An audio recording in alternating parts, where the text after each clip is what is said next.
박근혜 전 대통령의 구속 전 피의자 신문이 무려 9시간 가까이 진행된 뒤 종료됐습니다. 박 전 대통령은 서울중앙지검으로 이동해서 영장 심사 결과를 기다리고 있는데요. 네, 서울중앙지검으로 가보겠습니다. 박효정 기자. 네, 박근혜 전 대통령의 구속 전 피의자 신문은 오후 7시 10분쯤 종료됐습니다. 오늘 오전 10시 30분 시작돼서 무려 9시간 가까이 이어진 겁니다. 박 전 대통령은 다소 지친 모습으로 서울중앙지법 청사를 빠져나와 검찰 차량을 타고 바로 옆에 있는 서울중앙지검으로 이동했습니다. 청와대 경호관들이 박 전 대통령을 둘러싼 가운데 입구에서 기다리던 취재진들은 박 전 대통령을 향해 혐의 사실을 소명하냐 등을 질문했지만 아무런 대답을 하지 않았습니다. 박 전 대통령은 서울중앙지검 10층에 마련된 임시 유치시설에서 영장심사 결과 통보를 기다리고 있습니다. 정치 인생의 명운을 결정지을 법원의 결단을 앞두고 어느 때보다 긴긴 밤을 보내야 할 것으로 보입니다.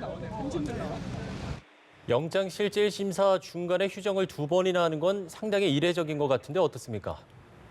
네, 말씀하신 것처럼 법원의 영장 심사는 통상 3시간가량 이뤄지기 때문에 중간에 휴정을 하는 경우는 거의 없습니다. 7시간 반가량 이어졌던 이재용 삼성전자 부회장의 영장 심사 당시 20분간 휴식을 가졌던 것이 거의 유일한데요. 박 전 대통령은 9시간 가까이 영장 심사를 받는 동안 오후 1시쯤 1시간가량 휴정을 갖고 도시락으로 점심 식사를 해결했고 오후 4시 20분쯤에 15분간 두 번째 휴정 시간을 가졌습니다. 박 전 대통령의 영장 심사가 이처럼 장시간 진행된 것은 혐의가 13가지나 되는 데다 검찰과 변호인들이 구속의 필요성을 두고 워낙 치열하게 싸웠기 때문으로 보입니다. 이게 어떤 점이 궁금하십니까? 네, 검찰로서도 사활을 걸 수밖에 없고 박 전 대통령 입장에서도 구속만은 피해야 하는 입장인데 오늘 신문은 어떻게 진행됐는지도 정리해 주시죠. 네, 검찰에서는 이번 수사의 투톱인 한웅재, 이원석 부장검사를 중심으로 6명의 검사가 박 전 대통령의 혐의를 입증하러 나섰고 박 전 대통령 쪽에서는 유영하, 최명성 변호사 등이 여기에 맞서 불구속 수사를 주장했습니다. 검찰은 박 전 대통령이 최순실 씨와 공모해 뇌물을 받았고 권한을 남용했다며 13가지 범죄 혐의의 중대성을 고려해 구속 수사해야 한다고 주장했습니다.